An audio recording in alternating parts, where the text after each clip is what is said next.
13 straight wins against the G-Men. Brady is on every graphic. And Steve Young.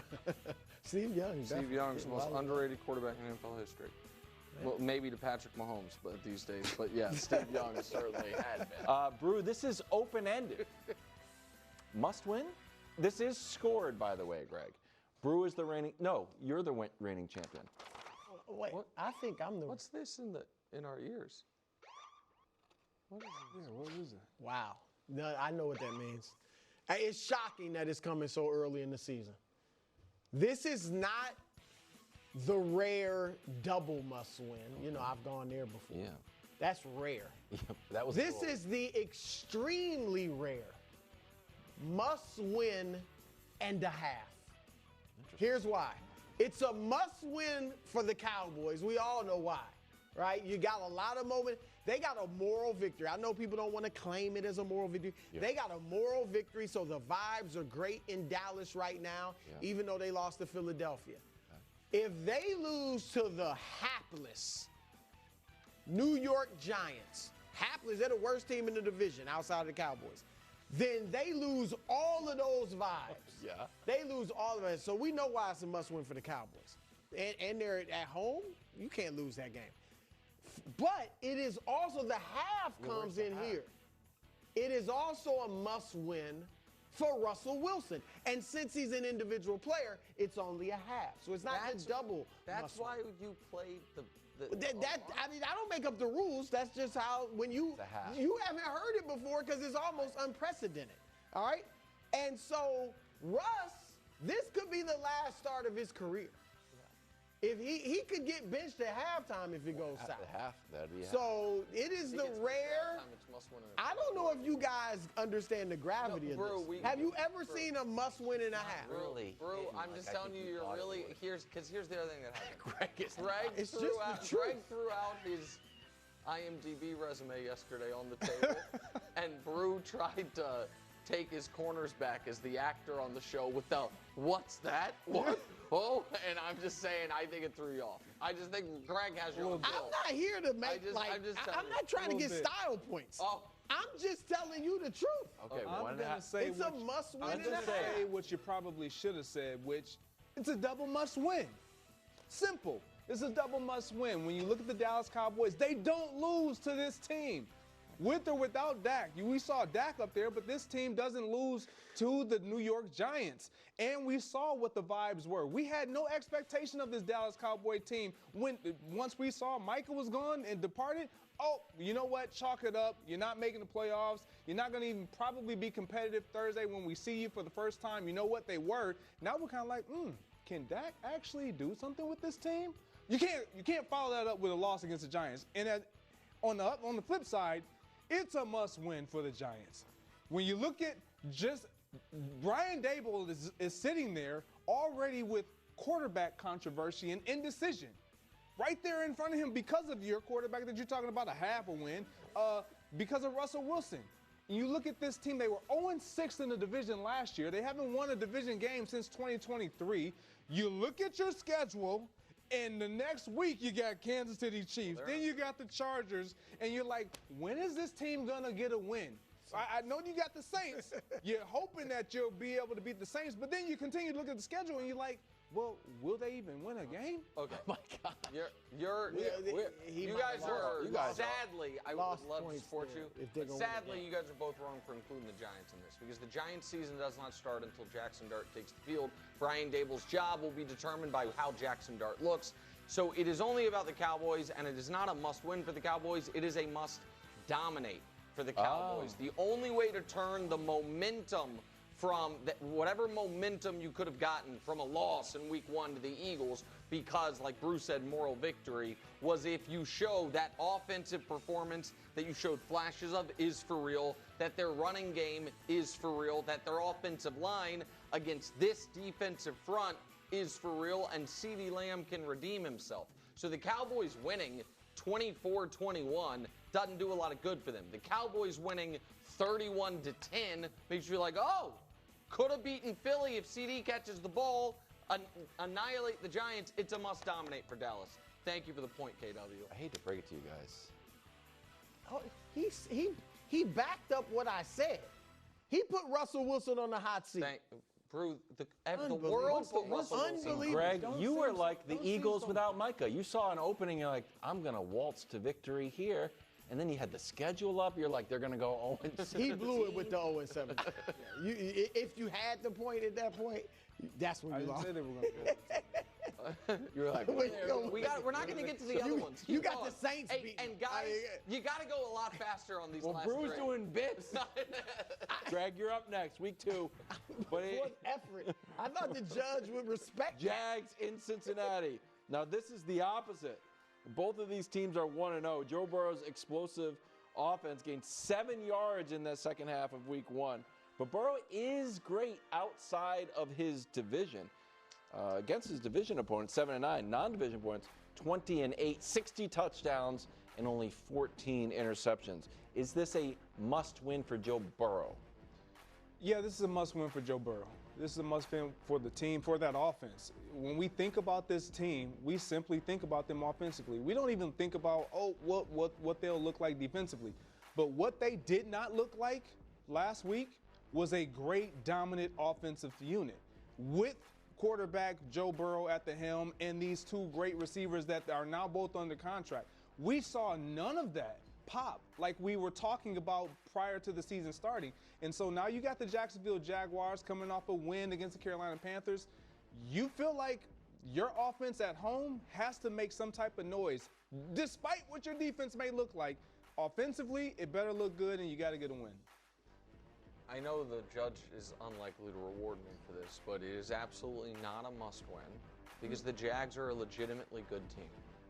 And you couldn't go against the Jags like that. No, I'm saying it is only being put as a must-win because it's like, oh man, you looked bad against Cleveland, and then what if you lose to Jacksonville? Well, about 11 teams are going to lose to Jacksonville this year. So that's not going to, I guess not 11 teams because they're going to beat some teams twice, most notably probably our Titans.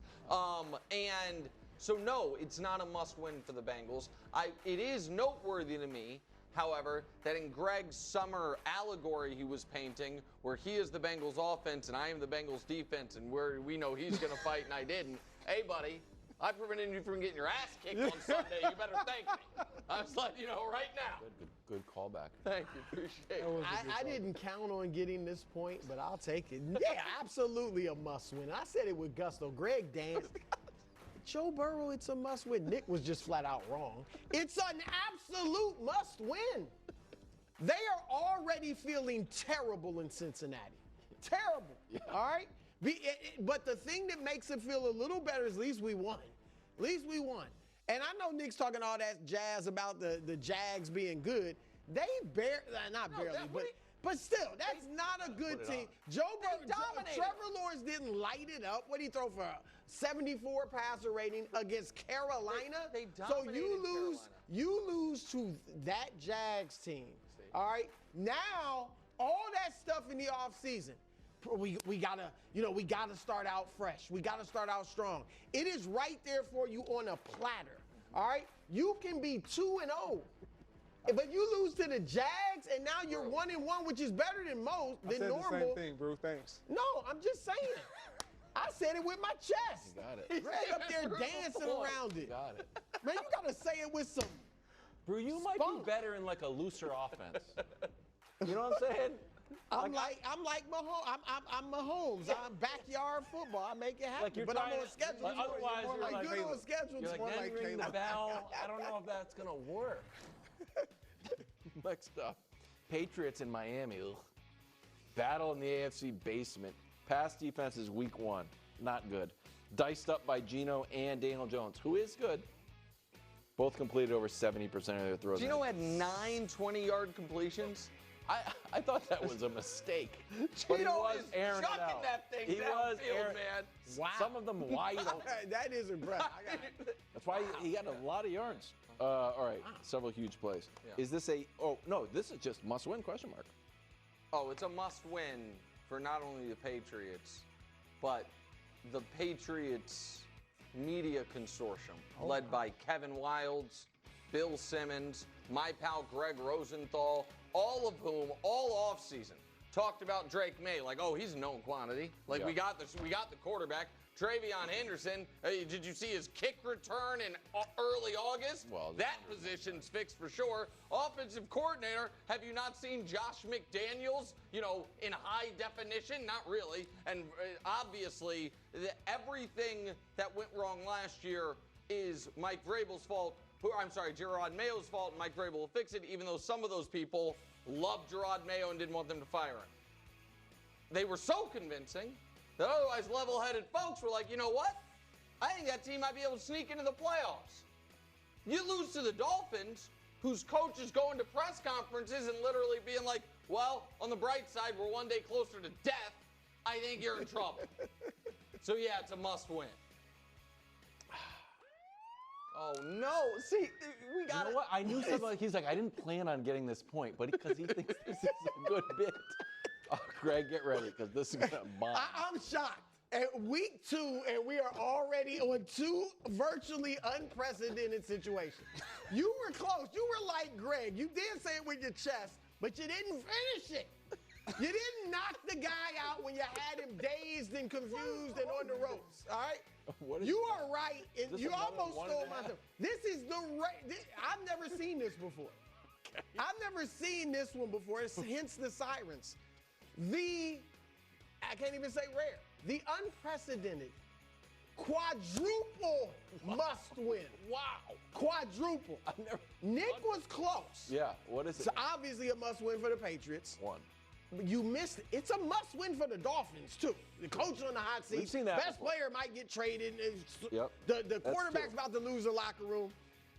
And then you came close, the media. You two, 3 and 4. Quadruple must win. Because y'all picked the Patriots to make the playoffs. Yes. So, Nick, you were close. You almost stole my thunder. You need titles, though. You didn't call it anything. You just, the media, the people, the media, Oh, I like that. Quadruple must win. All right, Greg. And you cannot lose. I got to finish. Greg. The Patriots cannot lose to the Rocksteady Crew. Again. What's a nice? And they cannot lose really worked at to the Rocksteady. That's the Rocksteady Crew. They're some of the best breakdancers ever. Legendary. The Dolphins. Who was it that said the Dolphins don't practice like us? This is how the Dolphins practice. Mike Vrabel's whole reputation is I'm rough and I'm tumble. All right, I'm rough and I'm tumble. You can't lose to this. Greg. You can't lose to that. Man, I can't lose to that. Like this is you want to continue. He did work hard on that. Yeah, he worked very hard, almost too much. Look, it's simple. This is a must-win for the Patriots. Okay. It's really simple. The NFL fandom world at large, outside of myself, watch what happened last week to the Dolphins. They saw Daniel Jones and the Indianapolis Colts whoop. I'm talking about bend them over, pap, pap, whoop the Miami Dolphins. And now all of a sudden you got the Patriots coming, and we saw them get beat up. And hard hat lunch pail Mike Vrabel, man, we can't beat this squad. We just saw it. I don't care who you are, everybody in there. Give me my points. Everybody's thinking the same Give thing. me my bonus They just lost to Daniel Jones and the Indianapolis Colts. We can't Dusty, lose this is it. the last one, or we have one more? No, it's over. That's the bonus one, too. This is the money This ball. ain't even Greg, close. unfortunately, has stolen the No, day. what? I just There is no way. There is no way. Coming up, Go to commercial. I'm sorry, bro. I had